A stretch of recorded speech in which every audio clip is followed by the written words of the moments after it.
Hello guys, welcome back to this channel. In today's video, I'm going to show you new limited shop from the Pirate Cove update on the Fish It game on Roblox.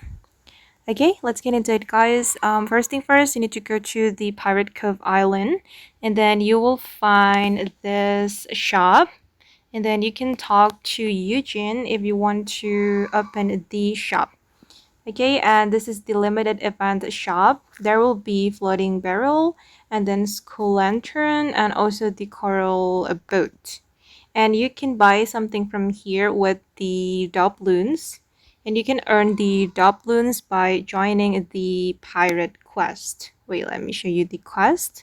Okay, you need to complete the daily quest to earn doubloons, or you can try to find chest, and sometimes from the chest you will get doubloons for free.